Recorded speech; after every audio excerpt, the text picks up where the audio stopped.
Samuel e eu nos conhecemos quando nós tínhamos 11 anos.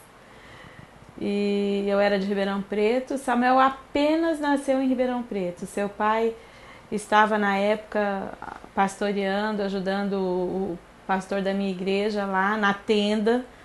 E foi quando a minha avó se converteu na tenda, consequentemente a minha mãe e meu pai se converteu também. Eu tinha 3 meses de idade. E quando eu conheci o Samuel, eu tinha 11 anos. Depois eu fui num acampamento com 15 anos de idade lá no Paraná. E foi quando nós nos reencontramos. Aí começou cartinha pra lá, cartinha pra cá. E namoramos 5 anos. Com 17 anos começamos a namorar, namoramos 5 anos. E depois nos casamos. Samuel já trabalhava aqui em Araçatuba há 1 ano que ele veio trabalhar nos Correios. E então nos casamos e já vim morar aqui.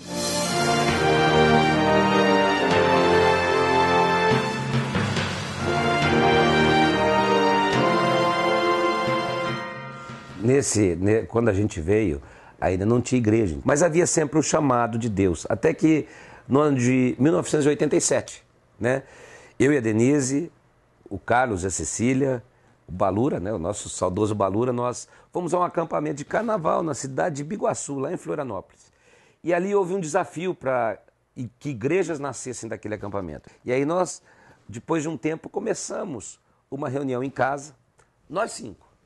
E por 4 meses nós nos reunimos toda sexta-feira, mas nunca apareceu ninguém. Até, eu não sei se você se lembra disso, até que numa sexta-feira, Apareceram mais 5 pessoas, aí ficamos em 10. E depois daquela sexta-feira, nunca mais teve menos que 10. Realmente o Senhor desafiou o nosso coração para começamos esse grupo de oração com nós 5, E depois foram sendo acrescentados. E aí, no mês de dezembro de 1987, após um incêndio na minha casa, onde nós nos reunimos... Esse fato foi muito interessante do incêndio, porque quando nós falamos, nós vamos começar a igreja, porque éramos até então um grupo, Quando nós falamos, nós vamos começar uma igreja mesmo, pegou fogo em casa. Isso é uma coisa que nos marcou, porque eu estava grávida do Lucas quando houve esse incêndio. Então a gente pôde discernir realmente no mundo espiritual o inimigo furioso mesmo com aquilo que já ia acontecer, com a igreja do Senhor, que o Senhor iria levantar nessa cidade. Então nós já começamos incomodando o reino das trevas aqui nessa cidade.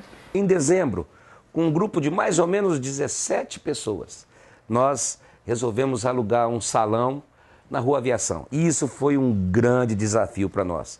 Foi uma coisa linda, porque nós alugamos um salão, que hoje ele é tão pequeno, é o tamanho de uma sala da igreja, mas nós até colocamos divisórias para diminuir o tamanho do salão. O pastor Gilberto tinha um Passat verde abacate. Imagina, um Passat a álcool verde abacate. Ele lotava de banquinho de madeira. E ele colocava os banquinhos de madeira no porta-mala do carro e a gente fazia um círculo, até que um dia nós resolvemos fazer a campanha das cadeiras e nós compramos mais ou menos 45, 50 cadeiras naquele dia. Nós fizemos a oferta e a igreja começou a crescer, começou a expandir, Deus começou a trazer gente, foi impressionante, muitos milagres. Havia um chamado para uma guerra espiritual e eu lembro quando o Balura pegava os jovens e saía, Naquela época a gente fazia cada loucura, Saíamos para rodear centros de umbanda, lugares que frequentavam e a gente ia lá, orava. Muitos foram fechados, inclusive no bairro Santana. E a maioria no nosso bairro, porque era uma guerra muito, muito grande, Foram fechados e o reino de Deus foi expandido. Nós temos visto os milagres de Deus acontecendo, não só nas vidas, mas também nas nossas vidas, porque nós somos curados e transformados dia a dia, como pastor também. E para nós é uma grande alegria caminhar, né, com pessoas realmente que têm nos ensinado, sabe, a crescer. Desde o começo desses 25 anos, para nós é uma grande alegria participar, né, desse tempo todo com a igreja, a comunidade evangélica de Araçatuba. Nós cremos, não é, bem? Cremos Realmente, sabe? Que Deus nos chamou justamente porque é uma vontade do Senhor que estivesse acontecendo, faz parte do propósito eterno de Deus. A comunidade nasceu no coração de Deus, e nascendo no coração de Deus, a igreja flui, a igreja cresce, e é um prazer, é uma bênção tão grande, sabe, ser pastor aqui. O que é um privilégio ser pastor nessa casa, amém? Com tudo aquilo que nós aprendemos, com toda a bagagem que nos foi passada através dos nossos superiores, pastor Samuel, pastora Denise. Eu creio que realmente é uma honra muito grande poder servir essa casa. Ser pastor nessa casa é isso, é chegar, né, ser treinado e treinar outras pessoas. E é assim que tem sido a nossa vida, e é assim que a gente tem ensinado um povo e tem dado certo. Samuel trabalhava ainda no Correio de tempo integral, as crianças eram pequenas ainda, e aquela demanda, a igreja crescendo, e realmente foi um período muito difícil mesmo, porque a obra cresceu muito. E até que um dia nós saímos de férias, e quando nós retornamos, a igreja toda tinha feito um abaixo-assinado, e todos tinham assinado, né? E pedindo a saída do Samuel do Correio, para o Samuel ficar de tempo integral na igreja. Minha saída do Correio aconteceu algo muito interessante, porque naquele semestre a região de Araçatuba tinha sido a melhor avaliada de todo o estado de São Paulo, e ao terminar a avaliação eu cheguei para o diretor regional e disse: olha, eu estou pedindo demissão, porque eles não mandavam embora, não tinha como. E ele falou: mas você está louco? Eu falei: não, o senhor sabe que eu tenho um chamado pastoral, eu sou pastor de uma igreja, e o que Deus tem para a minha vida, o que Deus é realmente um chamado, e eu preciso sair. Ele falou: tá bom. Passados 2, 3 dias, eu recebi um telefonema de São Paulo, e ele disse: Samuel, eu queria te fazer uma proposta.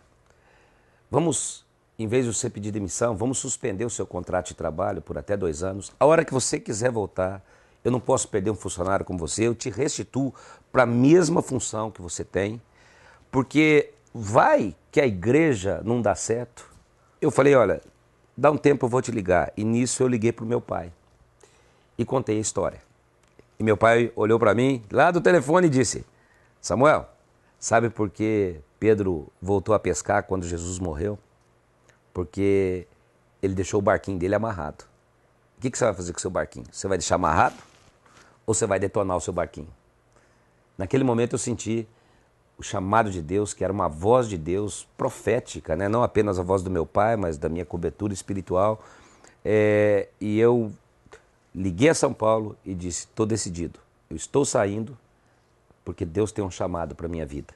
E o que a gente tem percebido é que, apesar de todas as batalhas naturais de um ministério, todos os percalços, todos os obstáculos que a gente tem que enfrentar, Deus tem sido tão fiel, e esse para nós é um ano da fidelidade, que eu não troco um dia mais na vida que eu levava por esse novo tempo que Deus teve para a minha vida. Foi algo precioso.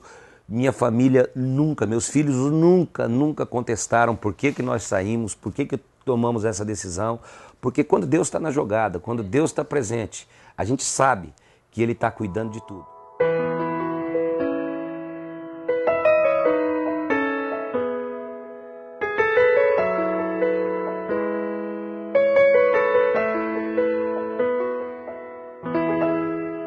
Até que um dia nós entendemos que nós não devíamos continuar pagando aluguel. Nós precisávamos ter um local onde nós pudéssemos nos reunir.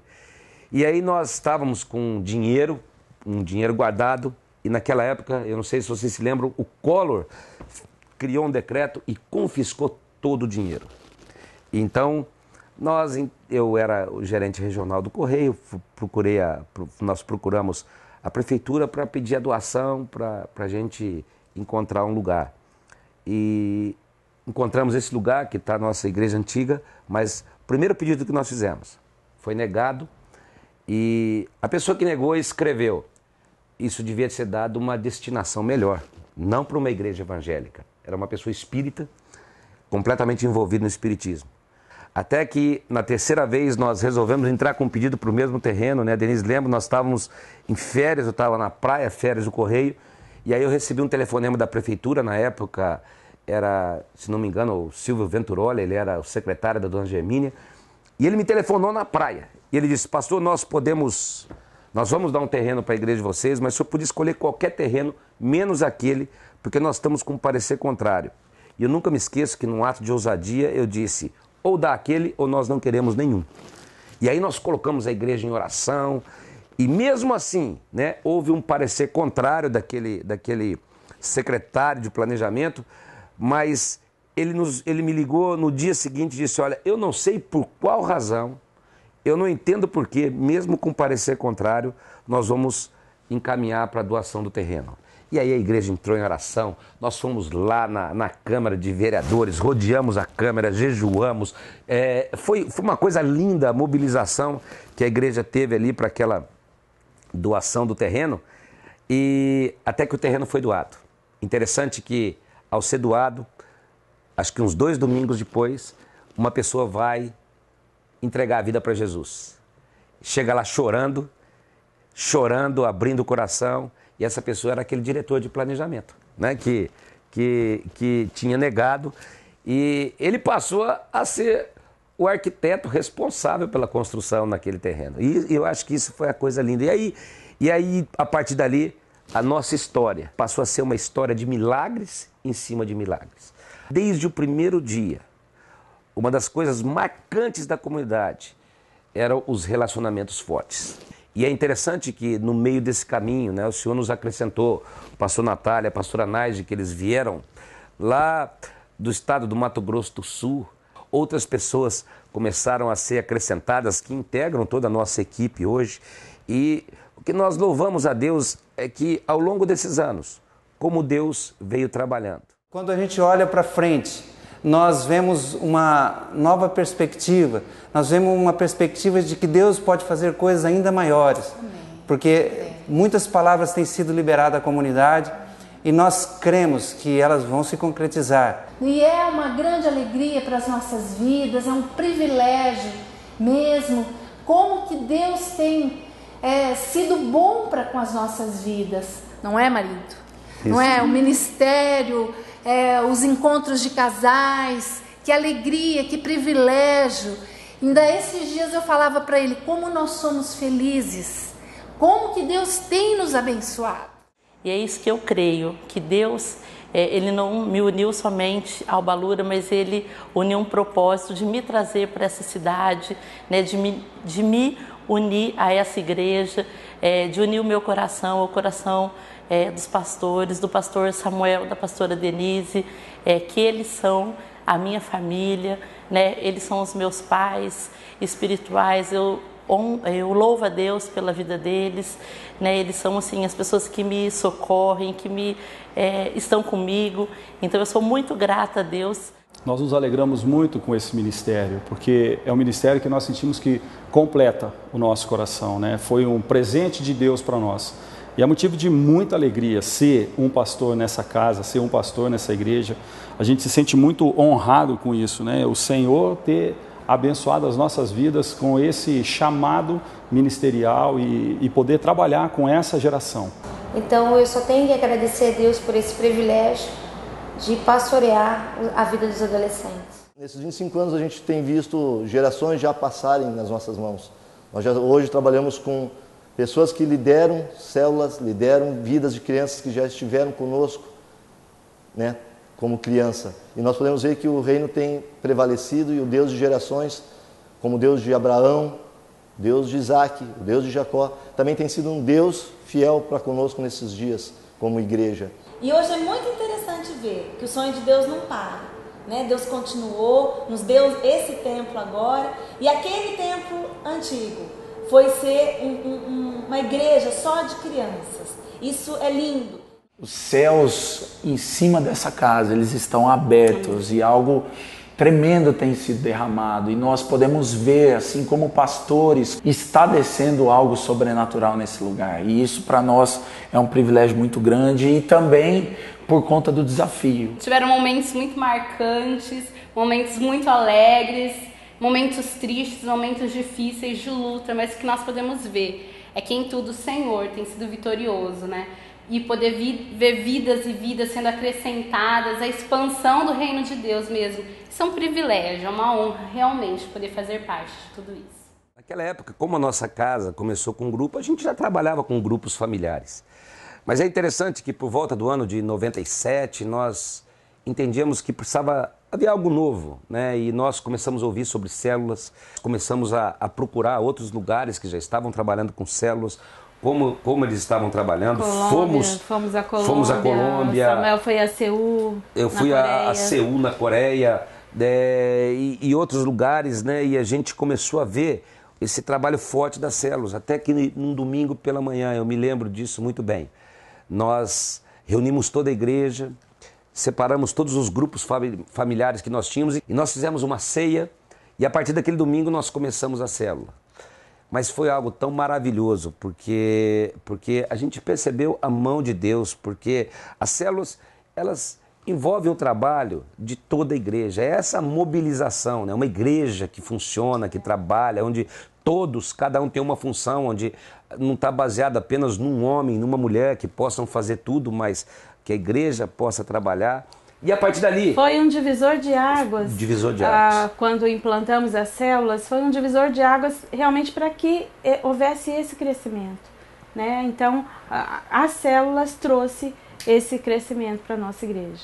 E, além disso, também, nós tínhamos relacionamentos com outros pastores, porque a nossa igreja sempre foi uma igreja local, uma visão de igreja local. E no ano de 1998... o pastor Mike Heron esteve no Brasil e ele nos convidou, juntamente com o pastor Samuel de Londrina, meu pai, o pastor Davi, o pastor Rony, o pastor Miguel, o pastor Tomás, para que nós compuséssemos a equipe apostólica e iniciássemos o MFI Brasil, que é a nossa comunhão de ministérios, é uma comunhão que está no mundo todo. O pastor Tomás trouxe uma palavra profética, dizendo que ele via uma fonte. E dessa fonte nasciam várias fontes que iam se espalhar por todo o Brasil. E o que nós percebemos é que como o Senhor nos proporcionou relacionamentos saudáveis, relacionamentos sinceros e preciosos de pastores e pastoras que estão conosco e fazem parte do MFI. E cujas igrejas têm sido relevantes nas cidades onde eles estão, têm crescido, têm sido abençoadoras. O Senhor tem trazido muita gente e é uma palavra que está ligada à própria expansão da comunidade, do nosso ministério, dá prazer a gente trabalhar com pastores e a gente pode ver como o Senhor tem sido gracioso conosco. Olha, eu posso atribuir a tudo aquilo que Deus fez, que Deus está fazendo e que Deus vai fazer ainda, né? Foi o sobrenatural de Deus nas nossas vidas, foi o favor de Deus sobre nós, sobre a nossa igreja. E a gente só tem que louvar, o nosso coração é muito grato por tudo aquilo que o Senhor é, por tudo aquilo que Ele tem feito e nós sabemos que Ele vai fazer muito mais. Nesse momento que nós estamos fazendo 25 anos, não há como eu não fazer uma menção toda especial, aquele que foi por muito tempo o meu grande companheiro, grande amigo, aquele que esteve ao lado, que era o meu equilíbrio, né? Porque muitas vezes o meu ímpeto, a minha vontade de tomar algumas decisões, e ele sempre foi um homem muito da palavra, um homem muito equilibrado, é o pastor Balura, né? Eu não tenho como não lembrar de como ele deixou marcas, ele se foi, não está mais entre nós, mas as marcas desse homem que cuidou dos jovens da igreja por muito tempo, que esteve ao nosso lado, elas estão aí até hoje e elas não vão sair nunca. É algo que nós não podemos esquecer nunca, foi a importância que ele teve entre nós. Sim, e hoje amamos sua família, né? A pastora Elisângela, os meninos, o Caleb e o Dani, são nossa família, né? A gente adotou mesmo como da nossa família.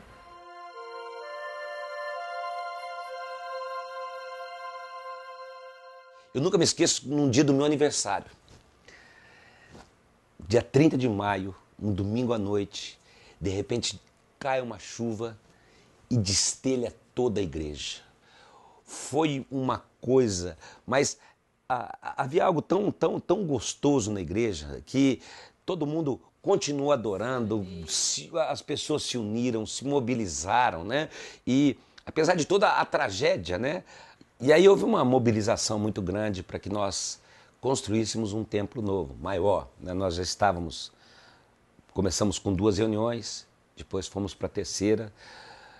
Nessa época o pastor Mark Strong veio, trouxe uma palavra profética, nós rodeamos todo o terreno onde nós estamos hoje, né? O nosso salão atual, e profeticamente nós declaramos, né, que aquele lugar era nosso, que a bênção de Deus estaria sobre nós.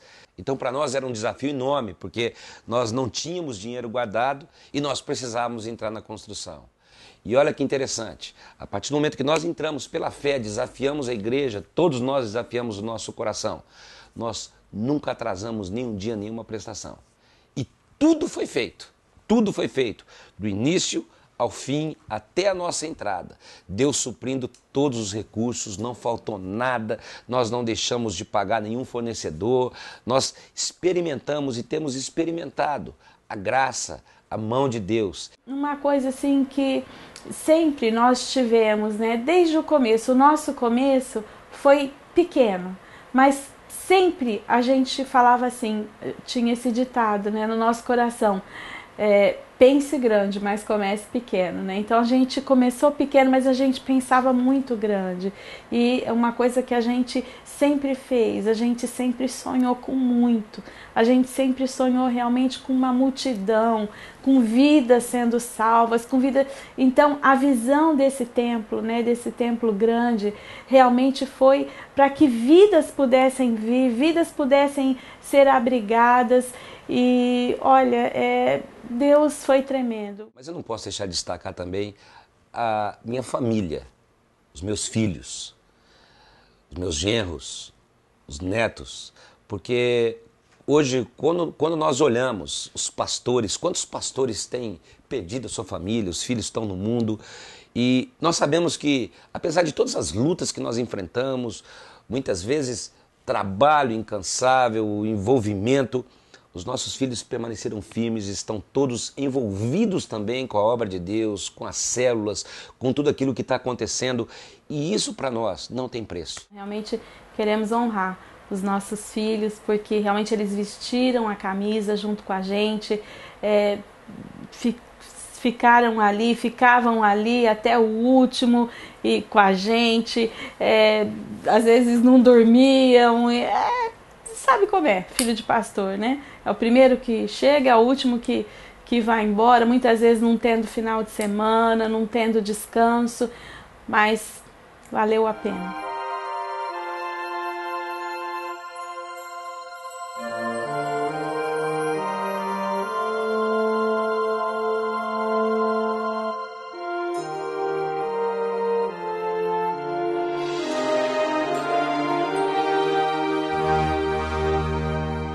Quando a gente olha para esses 25 anos, a gente sabe que não pode parar.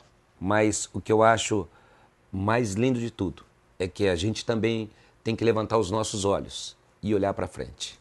E eu creio que é esse o nosso desafio. O desafio da nova geração, fazer mais do que nós fizemos. O desafio de ver uma geração sendo treinada, e esse eu creio que é o grande desafio do meu coração agora, né? Como treinar uma nova geração, uma geração que está aí cheia de gás, cheia de vontade. Nós temos pessoas que estão aqui entre nós hoje, jovens, que serão enviados para outras nações, vão abrir igrejas, vão expandir ministério, porque esse é o nosso chamado. Nessa noite nós levantamos os nossos olhos.